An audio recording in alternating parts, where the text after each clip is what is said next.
Gloire à Dieu. Voilà, à mon tour, je voudrais vous saluer dans le glorieux, merveilleux nom de notre Seigneur Jésus-Christ. Ce matin, je suis très perplexe parce que j'avais préparé un message et puis je l'ai changé. Et arrivé à l'église, il y a un des chants et puis les dernières paroles contenues dans la prière du pasteur qui disait que si ton vent est fort, s'il y a de la tempête, etc., tu es sur une terre ferme. Ce message, le premier message, c'était cela. C'est nos tempêtes. Nos tempêtes. Mais je l'ai changé. Alors, je ne sais pas si ce que je vais dire est ce que le Seigneur voudrait que je dise. Je suis un peu perplexe, mais je vais dire ce qui a été changé. En d'autres circonstances, j'aurais prêché nos tempêtes. Eu égard aux dernières paroles contenues dans la prière, et puis l'un des chants. Et généralement, je m'aligne dans ce sens. Mais on m'a prêché sur nos thèmes. Alors, ce thème, vous le connaissez très bien. Chacun de nous le connaît. Et il est le fondement du progrès. Il est le fondement de l'aboutissement d'une chose, n'est-ce pas, qu'on entreprend. Et pour que nous percevions très bien la portée et le sens de ce thème, j'ai demandé à notre frère Serge, n'est-ce pas, de nous projeter 3 petits cours, n'est-ce pas, reportages d'information sportifs qui cadrent avec le thème. Tu peux mettre, s'il te plaît, du son.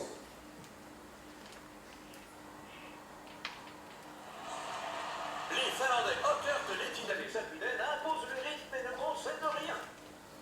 Les Sampédinis effacent, ils perdent du terrain.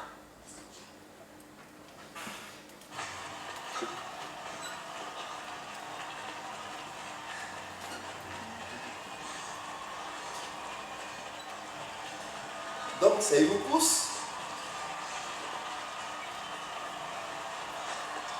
Début du 8e tour, les Finlandais indétrônables avec Sapinen en première place. Les favoris est dépassé et ils peinent. Et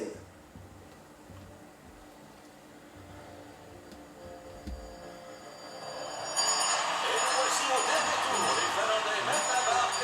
Don Lash ne semble pas parti pour nous ramener une médaille. Il y a... Oui, on dirait que ça bouge en queue de peloton. Et en effet, c'est Sampédinis qui dépasse. Ses parents sont anxieux. Va-t-il gagner? Et il gagne du terrain. Il progresse. Hockert et Lettin auront l'or et l'argent, mais regardez-moi ces Sampédinis. Ça, je te peux arrêter, s'il te plaît. Il a terminé. Il faut arrêter cette partie. Il a gagné la course. C'était un grand suspense. Il n'était pas certain de le gagner. Mais par la suite, tu peux arrêter cette partie. Il a fini par gagner. Ça, c'est la première idée. Il a commencé, il a eu des problèmes, mais après, il a pu se ressaisir et achever la course. Serge, 2 secondes, s'il te plaît.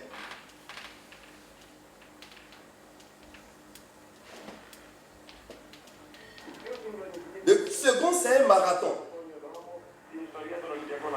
Et à une période où il faisait très chaud. 5 août 1984.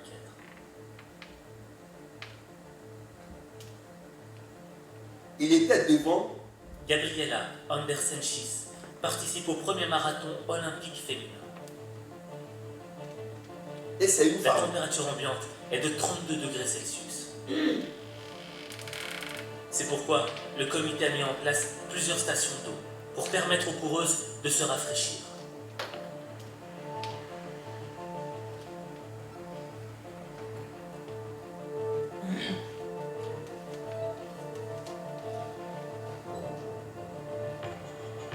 Mais Gabriela C'est arrive elle. dans le stade Elle est complètement. arrivée maintenant au stade Elle était pour tellement achever la concentrée course. dans sa course Mais qu'elle en a elle oublié est de passer épuisée. sur les stations d'eau. Fatiguée et déshydratée. Mais elle ne veut pas s'arrêter. Cependant, son refus d'abandonner la course, malgré les conditions épuisantes et sa déshydratation, ont conduit Elle à un doit moment courir emblématique toujours, de même en l'histoire. marchant, mais dans le terrain, sur la piste. Il faut savoir qu'à cette époque, certains mettaient en doute la capacité des femmes à courir un marathon. Elle veut tomber, mais elle maintient quand Mais ce même. n'est pas être un homme ou une femme qui fait de toi une personne exceptionnelle. Non. C'est ton esprit qui fait de toi une personne exceptionnelle.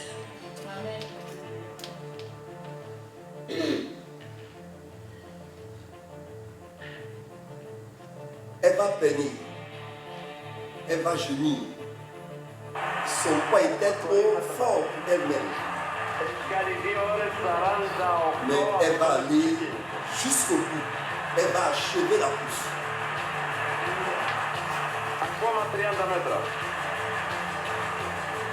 Elle était tentée d'abandonner, de quitter le terrain. Tu peux arrêter s'il te plaît? Serge, il faut arrêter. Elle va achever également la course. Le dernier.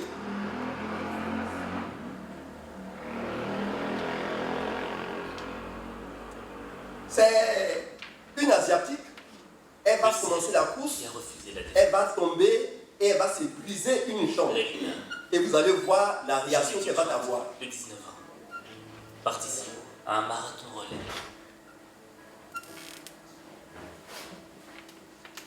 C'est un marathon, mais avec passage du témoin. Alors qu'il ne lui restait que 220 mètres à parcourir avant de passer le témoin à sa coéquipière. Elle devait remettre le témoin à cette dame qui avait des lunettes. Est victime d'une chute violente qui lui fracture la jambe Là, droite. elle tombe. Elle va tomber là. Et elle se casse la jambe. Voilà. Elle aurait pu s'arrêter là. Elle aurait pu demander à ce que l'on appelle l'infirmerie et qu'on la ramène sur une civière. Elle aurait pu se résigner.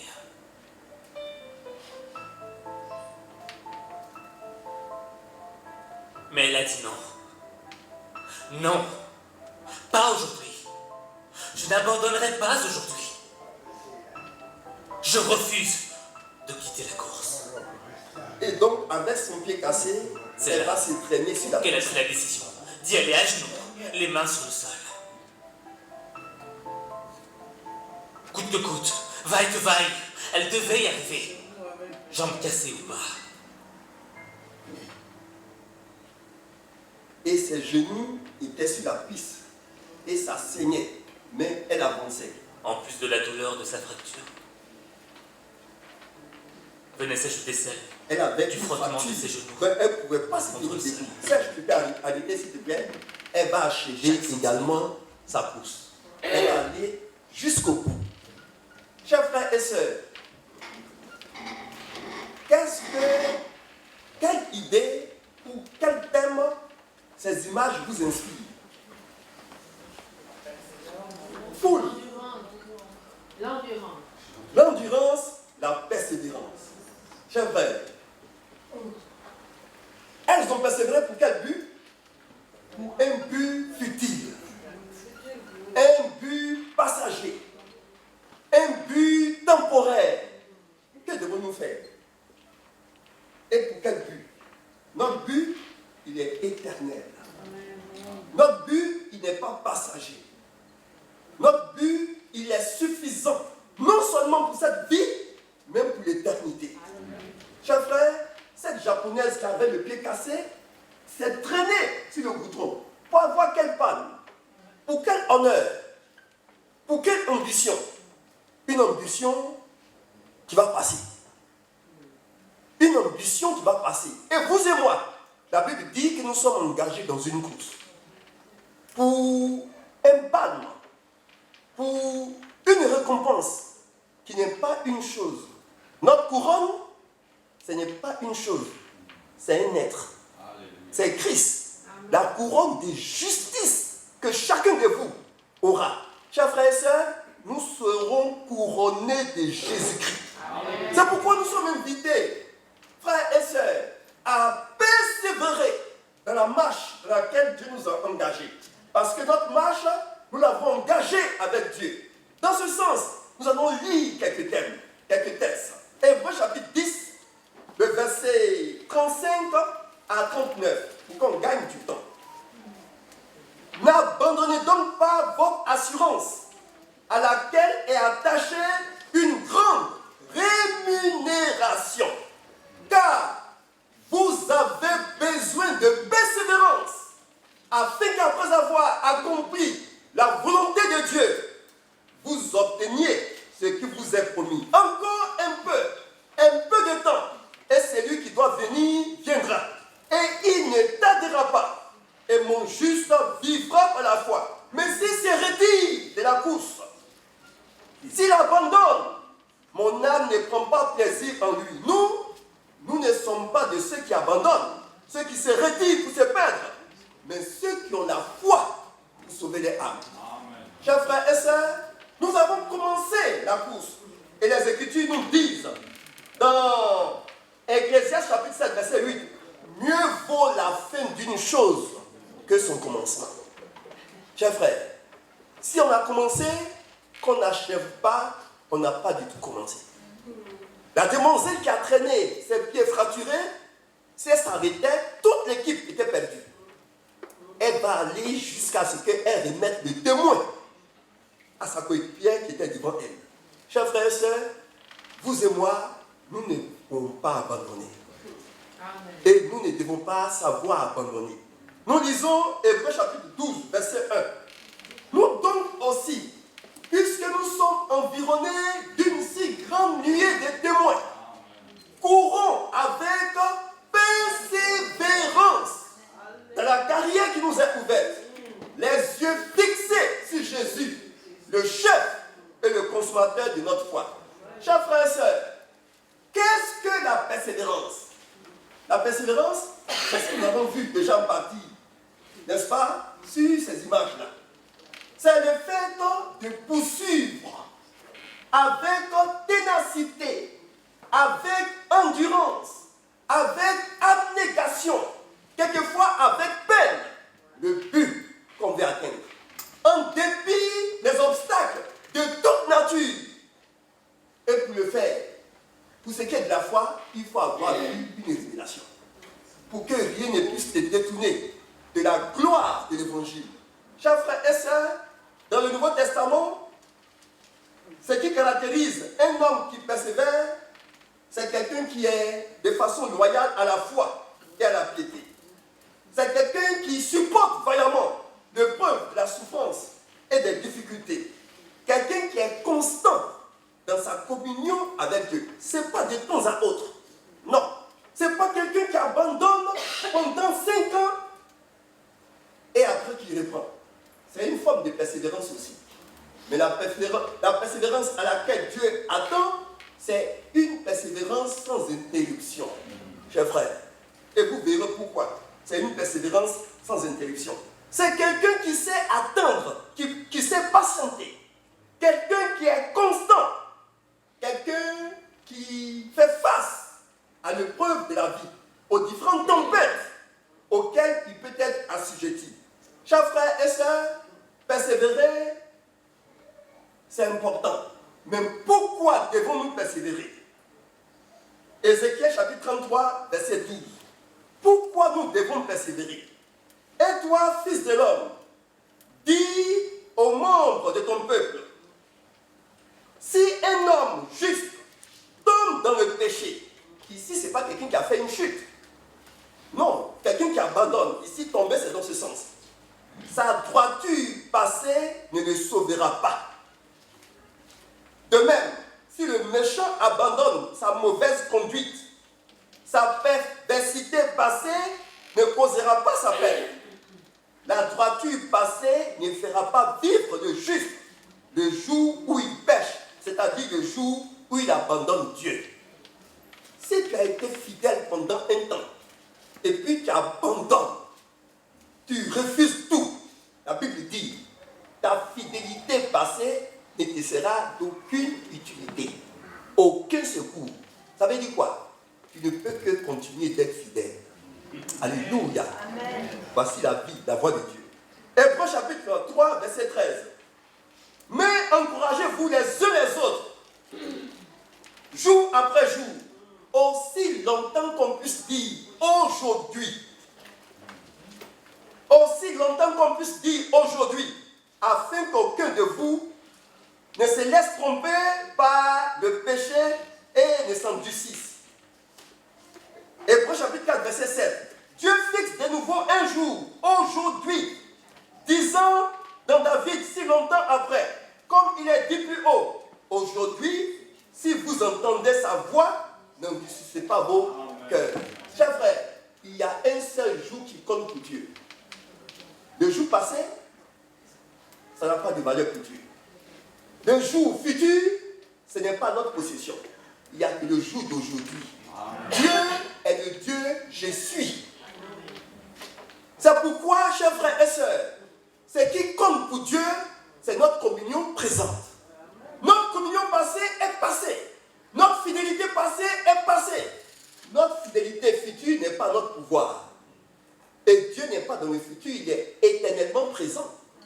Chers frères, nous ne pouvons que être fidèles chaque jour. Amen. Pour être dans le temps de Dieu, pour être dans son tempo, pour être dans son agenda. L'agenda de Dieu est quotidien. Et nous ne pouvons que être au quotidien avec Dieu. Voici l'idée de persévérance du point de vue biblique. Et la Bible dit, en Matthieu chapitre 6, verset 34, à chaque jour suffit sa peine. Chers frères, je ne peux que persévérer. Oui. Romains chapitre 5, verset 3 à 4. Bien que nous nous glorifions même des difficultés, sachant que l'affliction produit la persévérance, la victoire. Amen. Pourquoi persévérer? Parce que la persévérance produit toujours la victoire. Amen. Alléluia. La persévérance, bien sûr dans le bon sens, ça produit toujours et toujours la victoire. C'est pourquoi nous ne pouvons que persévérer. La persévérance, la victoire dans l'épreuve. Et cette victoire d'espérance. Romains chapitre 15, verset 5. Pourquoi persévérer? Que le Dieu de la persévérance et de l'encouragement. Ça, dans la version œcuménique, la Bible dit que le Dieu de la constance, le Dieu qui est constant dans ce qu'il fait. Dans la version, le semelle dit que Dieu, source de toute patience, que Dieu, source de toute persévérance. Chers frères, ce que veut dire ce texte, c'est que quelqu'un ne peut pas connaître Dieu et puis ne pas persévérer. Parce que pour cette personne, il n'y a pas d'autre alternative que sa communion et son lien avec Dieu. Quelqu'un ne peut pas connaître Dieu et puis ne pas persévérer. Ce n'est pas possible. Il ne l'a pas connu. Que Dieu, source de toute persévérance, que Dieu, le Dieu de la persévérance et de l'encouragement. Chers frères, si nous sommes en communion avec lui, nous connaîtrons des tempêtes. Mais au sein de la tempête, il nous parlera. Amen. Alléluia. La Bible dit, dans, je crois, Job chapitre 37, la Bible dit, au sein de la tempête, Dieu appela Job et lui a donné une parole. Il ne nous abandonne jamais. Amen. Chers frères, nous devons persévérer. Amen.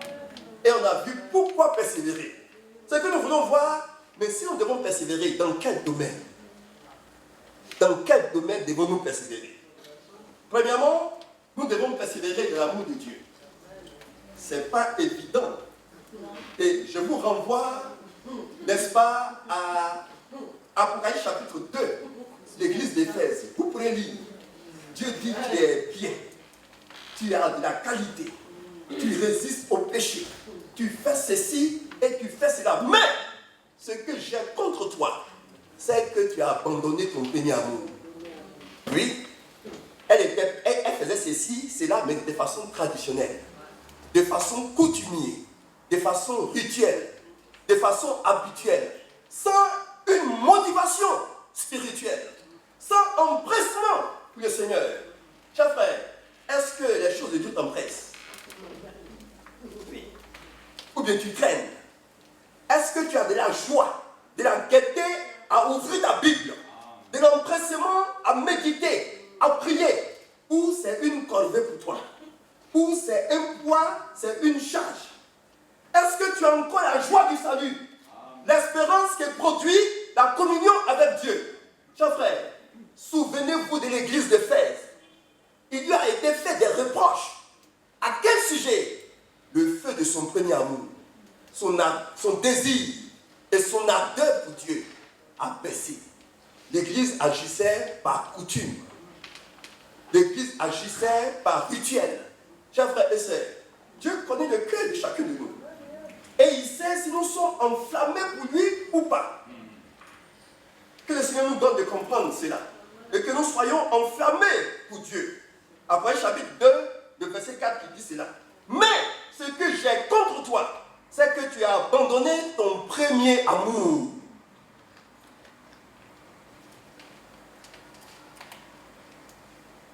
Matthieu chapitre 24, le verset 12. Et parce que l'iniquité se sera accrue, la charité du plus grand nombre se refroidira. Le péché va abonder, on va trouver que vraiment être fidèle à Dieu, c'est pas la peine. Être s'empresser pour Dieu, on va voir des faux chrétiens, des gens qui vont à l'église une fois par an, et alors on va se dire, mais pourquoi aller à l'église tous les dimanches?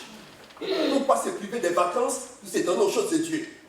Parce qu'on a autour de nous des prétendus chrétiens qui n'ont rien de chrétien, et c'est eux qui déterminent notre vie. Voilà. Et nous nous abandonnons. La Bible dit, mais celui qui persévérera jusqu'à la fin sera sauvé. Amen. Matthieu 24, verset 13. 2 Timothée 4, 10. Car Démas m'a abandonné par amour du présent siècle, et il est parti à Thessalonique. Démas m'a abandonné. Démas m'a relâché par amour pour le siècle présent. Oui, chers frères, Démas a abandonné Paul, mais c'est plus que Paul qu'il a abandonné. Il a abandonné Dieu. Il n'avait plus d'attrait pour Dieu. Il est allé à Thessalonique. Thessalonique, si vous lisez Thessaloniciens, vous verrez que les Thessaloniciens, donc s'il dit dans Actes, quand ils ont accepté le Seigneur, qu'est-ce qu'ils ont fait? Vous vous souvenez? Ils ont déchiré les livres magiques. Oui, ils ont déchiré cela. Il y a des gens maintenant qui ont abandonné les voies de Dieu pour s'attacher aux horoscopes, aux diseuses de bonne aventure, aux conceptions mondaines de l'avenir. Chers frères, chers sœurs, reviens sur tes pas. Dieu est tout suffisant pour te conduire et pour te guider. Frère, qu'il en soit ainsi pour nous, que nous n'abandonnons pas notre premier amour, que le monde ne nous capte pas, mais au contraire, que nous soyons empressés et que nous ayons de l'empressement pour les choses de Dieu. Deuxièmement, dans quel domaine devons-nous persévérer? Nous devons persévérer dans le rassemblement des chrétiens. Nous devons persévérer dans le rassemblement des chrétiens. Je peux arrêter, je peux rester à la maison pour suivre un culte à la télévision ou sur Internet. Si où je suis, il n'y a pas d'église. Oui, en ce moment, je peux avoir des raisons. Mais un chrétien, il y a une église que tu peux fréquenter où l'évangile est annoncé. Et le dimanche, tu es sur ton lit et puis tu regardes Internet. Tu perds ton temps. On ne fait pas culte en dormant sur le lit. C'est un manque de respect. Oui, on ne fait pas culte en dormant sur le lit. Dieu, la Bible dit, à l'heure de la prière, Pierre et Jean allaient au culte. Ils allaient au temple, à l'heure de la prière. Chers frères et sœurs, Actes chapitre 2, verset 46. Ils étaient chaque jour, tous ensemble, assidus au temple, louant Dieu, etc. Acte 1, verset 13. Quand il fut arrivé, ils montèrent dans la chambre haute, où ils se tenaient d'ordinaire, habituellement. Mes chers frères et sœurs, il y a des chrétiens qui trouvent qu'ils doivent être en vacances. Je ne dis pas qu'on ne va pas en vacances, mais ils sont en vacances un jour, c'est pas en juillet ou en août. Non. Il trouve que non. Et ce mois-là, j'ai trop été au culte. Aujourd'hui, elle a jamais reposé. Elle fait grâce matinée. Est-ce que tu fais grâce matinée pour ton travail? Tu fais grâce matinée pour ton travail? Tu fais grâce matinée? C'est venir à l'église que tu as fait grâce matinée? La grâce matinée que tu fais manifeste l'état de ton cœur. Oui. Tu es en train d'abandonner sans le savoir. Oui. Tu es en train d'être récupéré sans le savoir. Et quand tu le sauras, ça risque d'être trop tard. Chers frères, quand nous nous assemblons, il y a des choses que nous vivons, que nous ne vivrons pas si on est seul. Oui, parce que c'est le rassemblement au nom de Dieu. Et la Bible dit, c'est quand les saints sont rassemblés que Dieu apporte la bénédiction et la vie pour l'éternité. L'assemblée qui est là est une assemblée forte, qui a l'autorité de Dieu. Si elle s'accorde pour prononcer une parole, une malédiction, c'est quelqu'un, ça arrivera. Chers frères, il a dit, si ton frère a péché, va le voir entre toi et lui. S'il ne comprend pas, prends quelqu'un, va et allez-y le voir. S'il ne comprend pas encore, dis-le à l'église. Vous savez ce qui va arriver? Cette personne va être exposée au mal par l'autorité de l'église. L'église n'est pas simple. Quand nous sommes assemblés, ce n'est pas folklore. On n'est pas au théâtre. Oui, on n'est pas au cinéma. Non. On est assemblés au nom de Dieu. Et Dieu se tient dans l'assemblée des saints. Il trouve du plaisir quand son peuple est assemblé pour le chanter, le magnifier et le célébrer.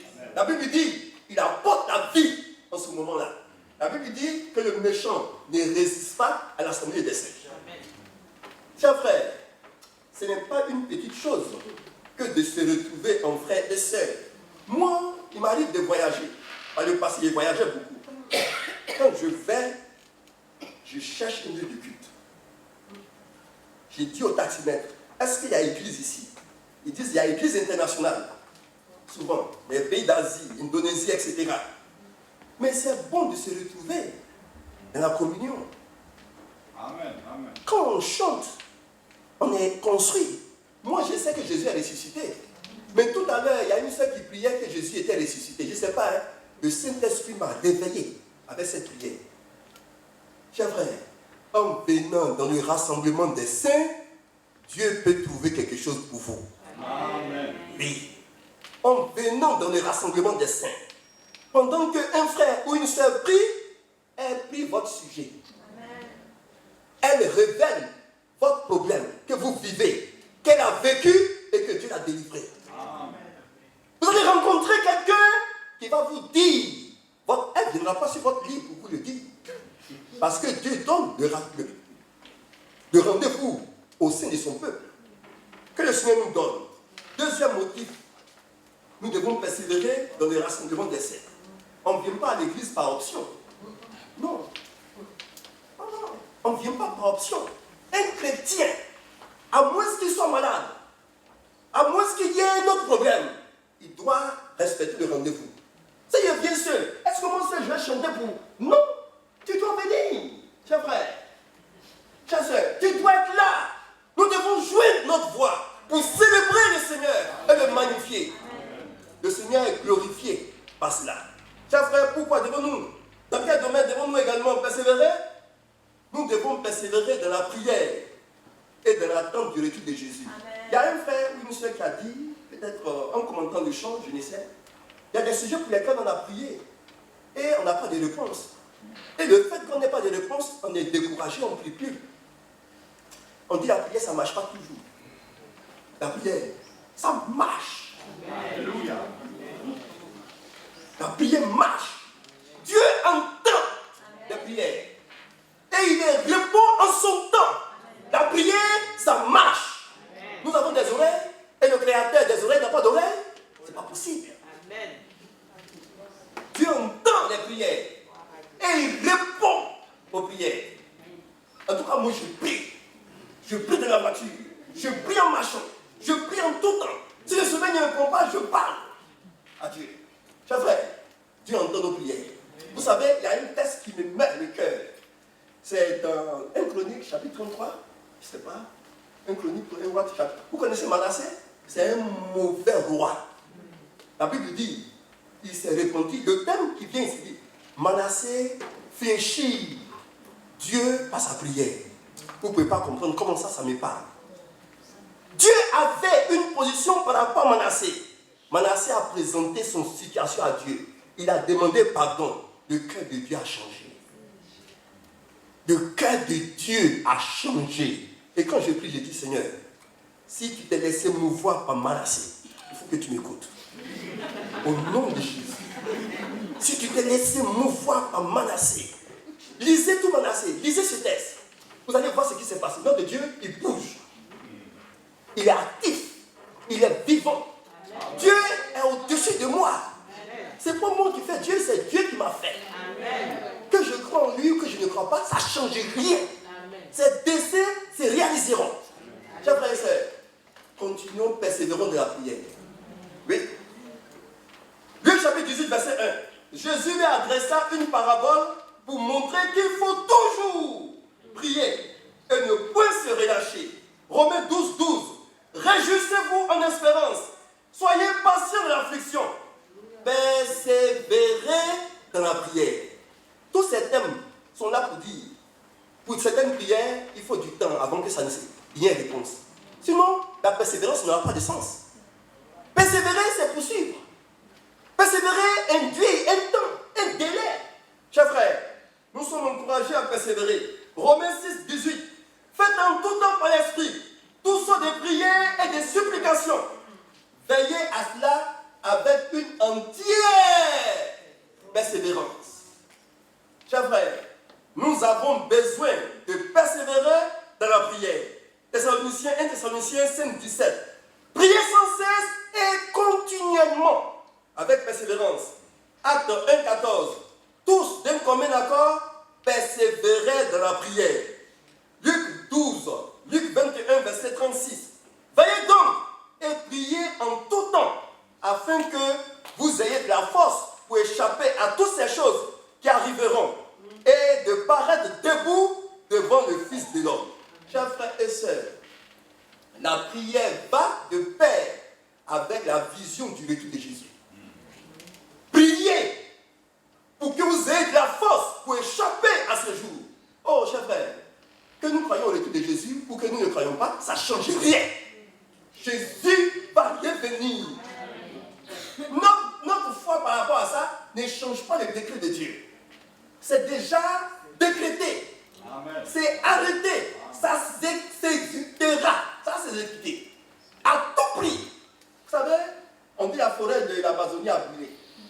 On dit peut-être c'est 80%. Ça a changé tout l'écosystème. Chers frères, vous savez, le retour de Jésus, ça va être le rassemblement de plusieurs. Mais tout le monde ne verra pas le retour de Jésus venir. Tout le monde, Jésus veut. Quand bien même que nous ne serons pas le temps, nous ne serons pas le jour, notre frère Marc Viola nous a entretenu sur ce point le jeudi. Vous ne venez pas au réunion de jeudi, même quand vous avez le temps. Oui, vous laissez à la maison. Ceux qui n'ont pas le temps, c'est autre chose. Mais ceux qui ont le temps, ils ne viennent pas. En tout cas, moi, c'est resté dans mon cœur. La preuve, je vous en parle. Quand je vis, je suis attentif à tout. Mon âme doit être construite. Je ne vais pas me déplacer en vain ici. Pourquoi? Si je me déplace là, c'est que je trouve quelque chose. Amen. Amen. Il nous a instruit. Ça m'a fortifié et encouragé. Et j'ai dit ça à la maison. Le texte qu'il y a lu là, j'ai relu ça à ma famille. Que le Seigneur, il revient bientôt. Que nous pouvons passer à côté. Et Jésus veut que nous sachions cela. Vous voyez, ce n'est pas facile. Jésus mourait au calvaire. Ceux qui avaient la Bible ne savaient pas que c'était les prophéties qui s'accomplissaient. Mais le centenier, dans Luc 27, ou bien Matthieu 27, verset 54, la Bible dit le centenier, ayant vu comment Jésus est mort, il dit assurément, cet homme est le Fils de Dieu. Chers frères, si nous observons ce qui se passe, Dieu veillera notre esprit sur le retour de Jésus. Nous ne connaîtrons pas le temps, mais nous serons stimulés à nous apprêter. Alléluia. Chers frères, il vient bientôt. Amen. Amen. Nous devons persévérer, nous dit les Écritures, dans la vie de l'esprit. Ton dernier parler en langue, ça date de quand? Ton dernier parler en langue, de parler en langue, ton dernier, ça date de quand? Amen. Elle persévère donc dans la vie de l'esprit. Et pour toi, de même amen comme ça, pour ne pas désigner quelqu'un. Pour toi, ça date de quand? Ton dernier parler en langue. Même en prière, chez toi à la maison. La Bible dit, dans Éphésiens chapitre 5, il nous dit ceci: soyez remplis du Saint-Esprit. Ne vous enivrez pas de vin, c'est de la débauche. Soyez au contraire remplis du Saint-Esprit.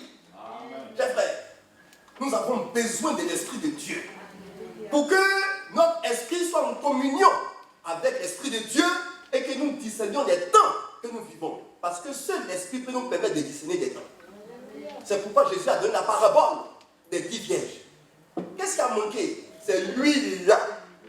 Et l'huile, c'est le symbole de l'Esprit.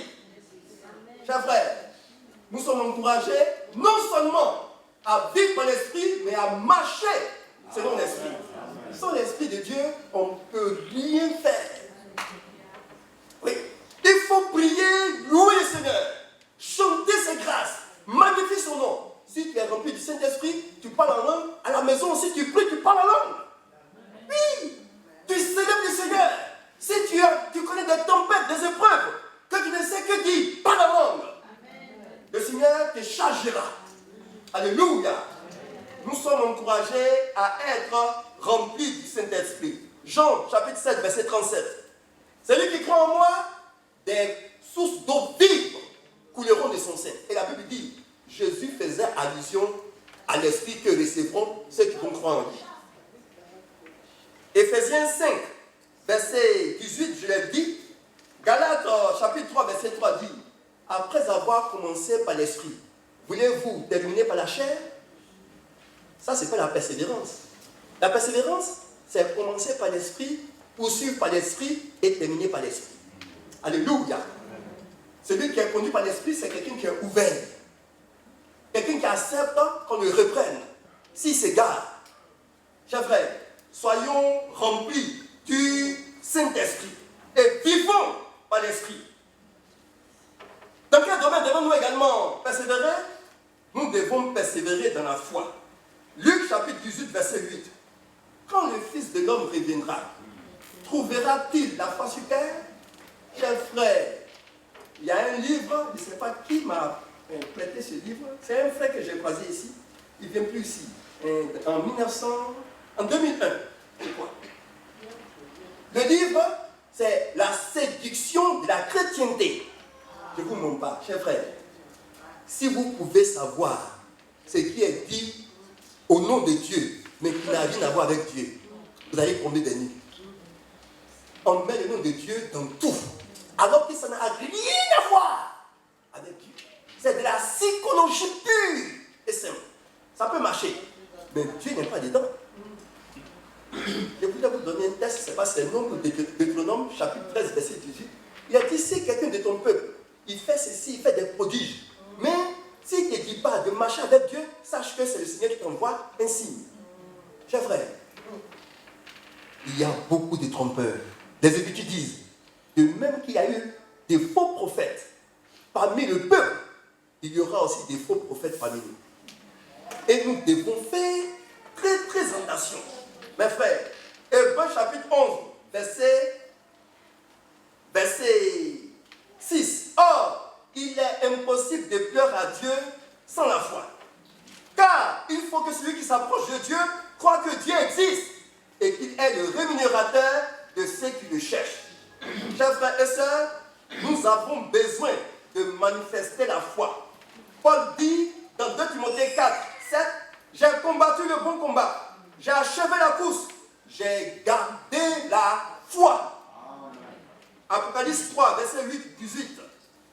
Apocalypse 3, verset 8 et verset 10. Je connais tes œuvres. Voici, gardé ma parole, la parole de la foi. Voici ce que je vais faire pour toi. Apocalypse 14, verset 12. C'est ici la persévérance des saints qui gardent le commandement de Dieu et la foi. Hébreux 13, 13. Maintenant donc, ces trois choses demeurent.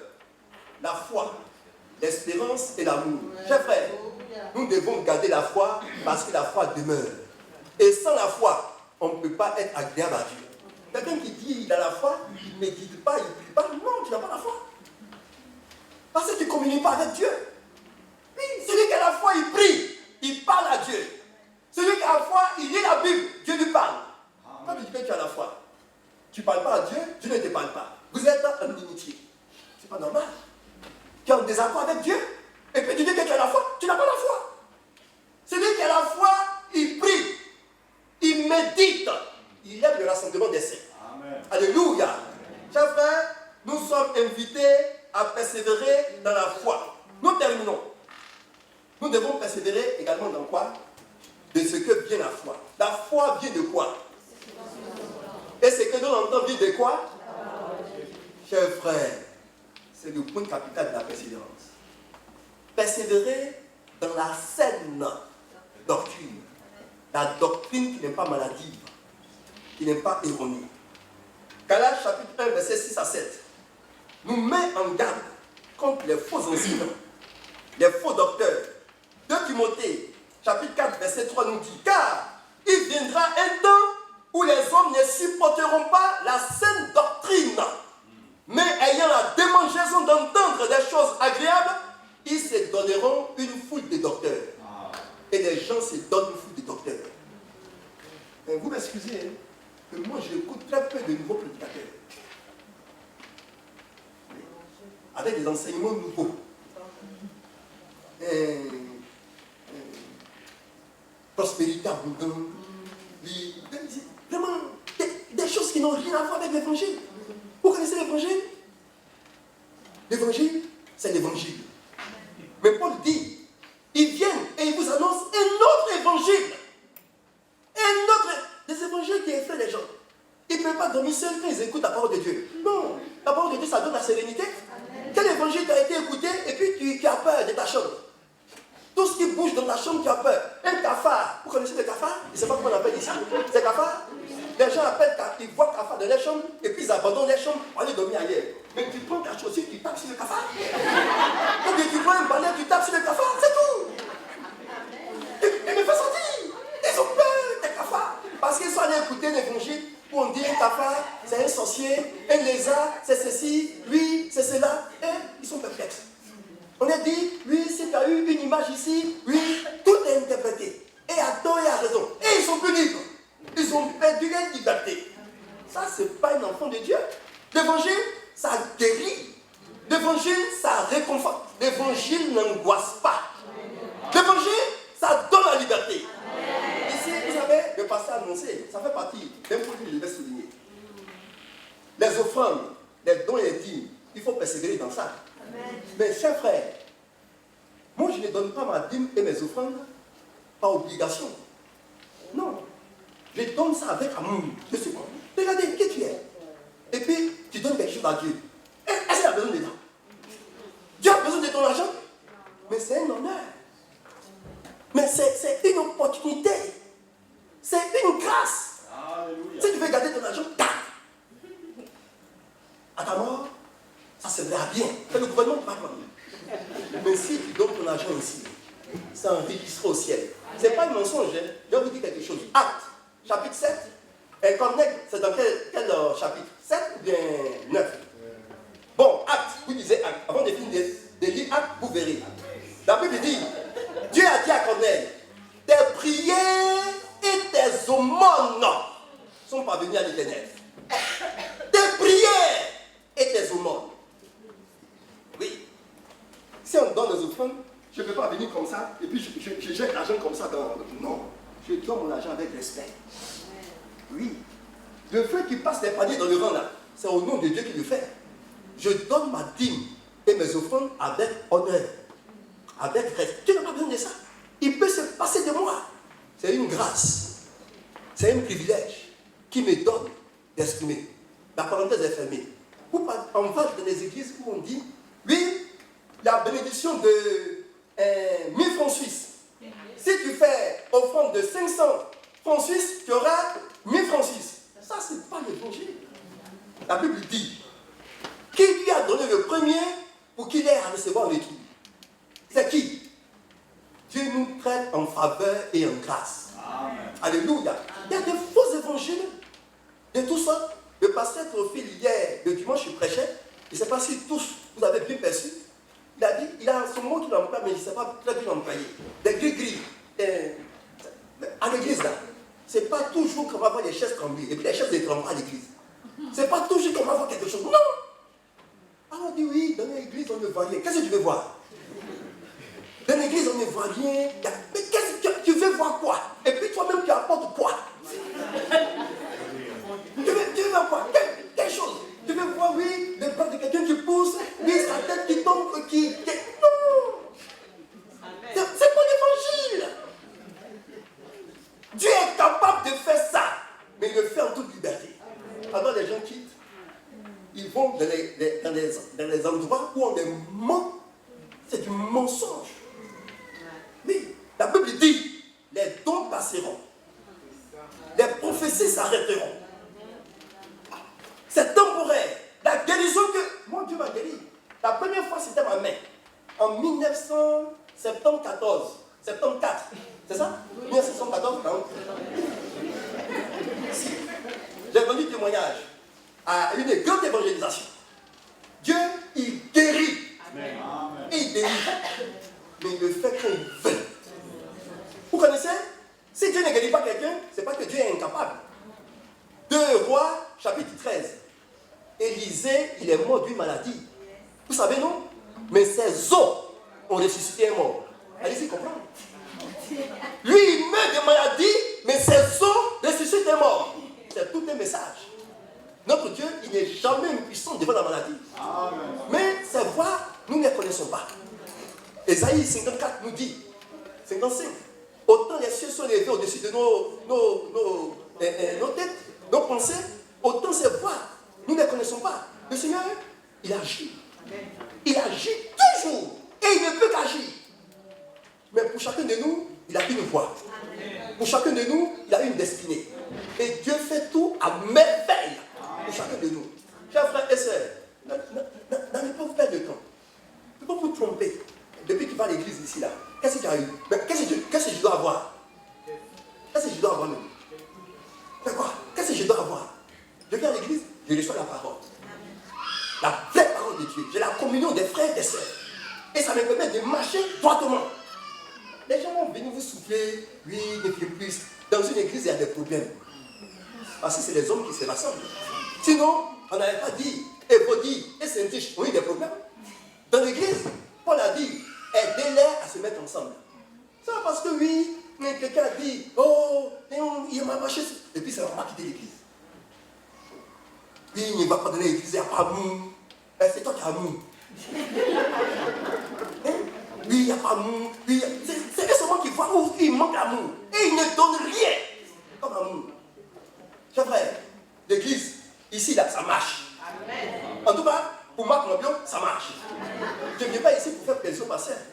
Non, je viens pour rencontrer Dieu. Amen. Et je viens en toute responsabilité. Amen. Je viens en toute responsabilité pour communier avec Dieu. Et le Seigneur avec moi. Chers frères et sœurs, il viendra un temps où il va avoir, c'est par rapport aux fausses doctrines que je dis tout ça. Il y a beaucoup, mais je resterai. Timothée, 1 Tite, 1:9. Attache-toi à la vraie parole telle qu'elle a été enseignée. À la vraie parole de Dieu, telle qu'elle a été enseignée. Chers frères, notre frère Ferdinand, il y a un dimanche, le dimanche passé, je crois. L'autre dimanche, il a parlé de la grâce. Chers frères, nous commençons par la grâce et nous terminons par la grâce. Amen. Et la grâce, ça veut dire quoi? Quand on dit qu'on n'est pas sous la loi, là, ça veut dire quoi? On n'est pas sous la loi, ça veut dire on n'a pas la vie parce que nous faisons. La loi dit, fais ceci et tu vivras. La grâce dit, tu as reçu de Dieu la vie, alors tu fais ceci. C'est pas pareil. C'est tout. On n'est pas sous la loi, ne veut pas dire qu'on ne doit plus obéir aux parents. on doit commettre. C'est pas ça, n'est pas ça. La loi, c'est un principe. Il n'y a aucune personne qui a été sauvée par la loi. La Bible dit, la loi n'a rien amené à la perfection. La loi est là pour nous dire, on est incapable de plaire à Dieu. Et Jésus a accompli toute la loi pour nous. Et c'est en Jésus que Dieu nous voit juste. Chers frères, l'évangile, c'est l'évangile de la grâce. Du début à la fin. C'est Dieu qui fait faveur. Et la faveur de Dieu n'est pas négligence. Dieu m'a fait faveur. Mais sa faveur est telle que, en réaction là, je ne peux que marcher pour lui. Je ne peux que me consacrer pour lui. En réponse. Voilà. La réaction que Dieu attend de nous. C'est pourquoi il est dit dans Romains, chapitre 12, verset 1. Je vous exhorte par les compassions de Dieu. Je vous exhorte, je vous encourage par les compassions de Dieu à vous offrir. Voici la phrase. Je vous exhorte. Par quoi? Ce n'est pas par la loi. Ce n'est pas par la force. Mais par les compassions de Dieu. Est-ce que tu as compris les compassions de Dieu? Quelqu'un ne peut pas comprendre les compassions de Dieu et rester indifférent à Dieu. Ce n'est pas possible. Quelqu'un ne peut pas comprendre les compassions de Dieu et être négligent vis-à-vis des choses de Dieu. Il a de la motivation. 2 Corinthiens chapitre 5, verset 14. L'amour de Christ nous presse. Amen. L'amour de Christ, l'amour de Dieu, ça stimule, ça pousse, ça réveille. L'amour de Christ nous presse parce que nous estimons que si un seul est mort pour tous, tous sont donc morts.